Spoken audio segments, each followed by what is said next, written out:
Goeiemiddag graad 11, ons is vanmiddag besig nog steeds met analities, ons laaste analitiese klas, waar ons moet bewys dat sekere vierhoeke klassifiseer as 'n parallelogram of 'n rhombus of 'n trapezium. Om dit te kan doen, het ek sekere leerwerk nodig. Ek moet die volgende weet. To be able to prove a quadrilateral as a trapezium, you need to prove one pair of opposite sides parallel. Om 'n vierhoek, 'n trapezium te bewys, moet een paar sye ewewydig wees.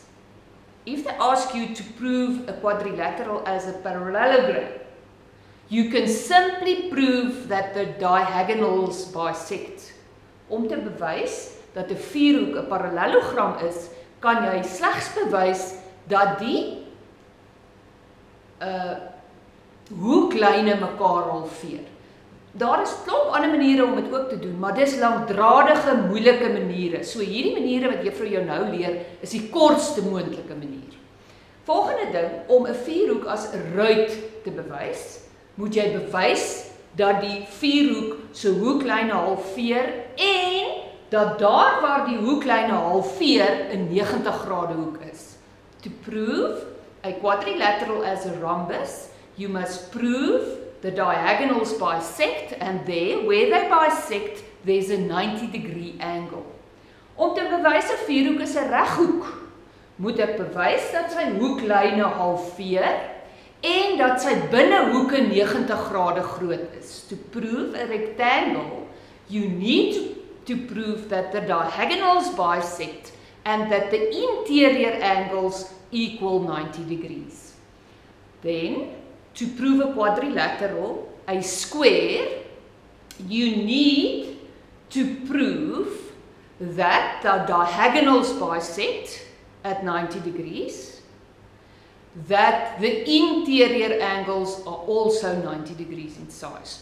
Om 'n vierhoek, 'n vierkant te bewys, moet jy bewys dat sy hoeklyne by 90 grade halveer en dat sy binnehoeke ook 90 grade groot is. And the last one is a kite. To prove a quadrilateral as a kite, you need to prove that the vertical diagonal forms a 90-degree angle on the horizontal diagonal, and you've got to prove that the two top angles, the top angle and the bottom angle, is being halved by the vertical diagonal.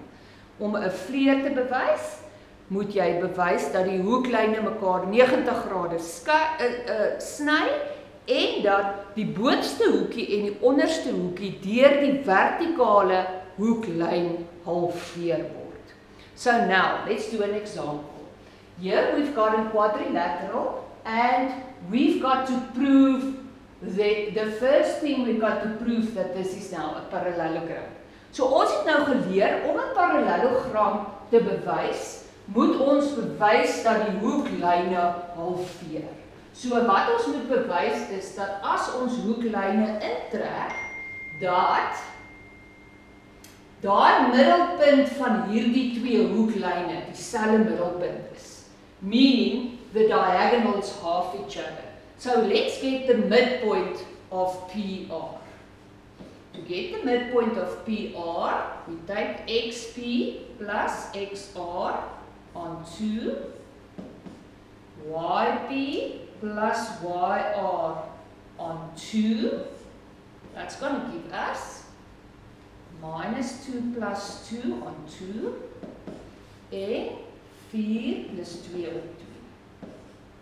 So dit gee vir my 0 en 3. So let's get the midpoint now of SQ. We're going to do the same. The X of S plus the X of Q on 2. Die Y van S plus die Y van Q op 2. En dit gaan wees die X van S plus die X van Q op 2 op die y van S plus die y van Q op 2. So that gives me 0 and that gives me 3. So that's exactly the same thing. So I've proven that PQSR is a parallelogram because the midpoints of the two diagonals is exactly the same coordinate. Goed.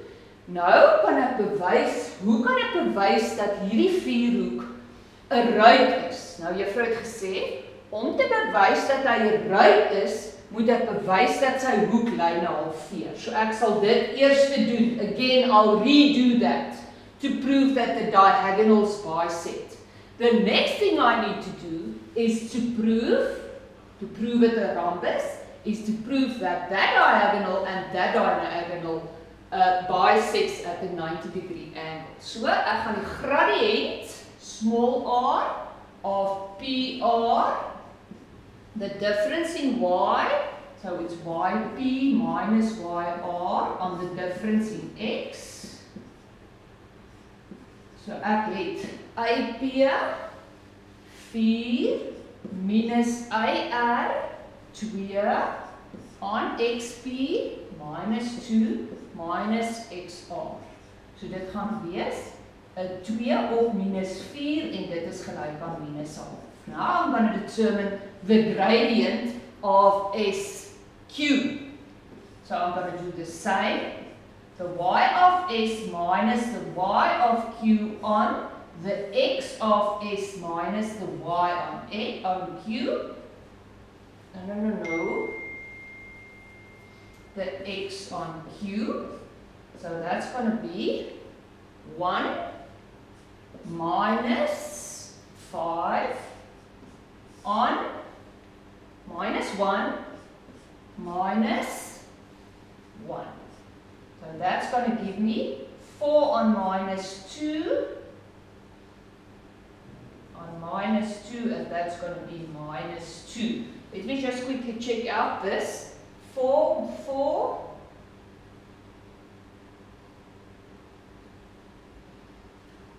YP is 4 minus YR 2, and I've got XP minus 2 minus XR minus 2. So it's 4, it's 2, it's minus 4, it's minus 1/2. S het ek vir Y 1 minus 5 en minus 1 minus 1. So dit gee vir my 4 op minus 2. So now, if you look at the gradient, minus 1/2 minus 1 minus 1, and just check that out again, because minus 1 minus 2 4, minus 1 gives me minus 2, 1 minus is minus 4, it must be a positive 2. So now, if you do multiplication between the gradient of PR times the gradient of SQ, you get minus 1/2 times 2, and that gives me minus 1. That means that PR are perpendicular on SQ, and therefore PQSR are a rhombus. Want ek het twee goed bewys. Ek het bewys dat die hoeklyne mekaar halveer, en ek het bewys dat dit by 'n 90 grade hoek halveer. To prove a squared, I need to prove number 1 plus number 2, and now moet ek nog verder bewys dat hierdie hoekies, hierdie binnehoeke ook 90 grade is. So ek moet bewys dat daai ou 90 grade lê op daai ou. Ek moet dit ook bewys. So wat ek verder nou gaan doen, is I'm going to prove the M of PS. Let's get M of PS, gradient van PS. So dit gaan wees 4 minus 1 op minus 2 plus 1. En dit is gelyk aan 3 op min 1. That's minus 3. And I'm going to calculate the gradient of PQ. The gradient of PQ. Let's do the same. Got the gradient of PQ. So ek het 4 minus 5. The y, difference in y, op die verandering in x. So ek het minus 1 op minus 3. En dit gee vir my 'n derde equals a third.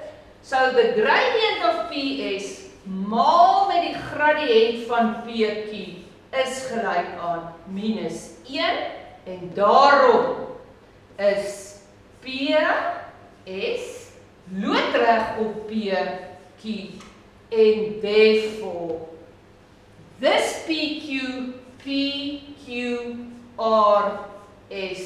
is also a square.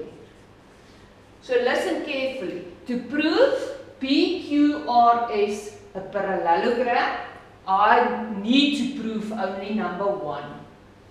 Diagonals bisect. Selfe middelpunt.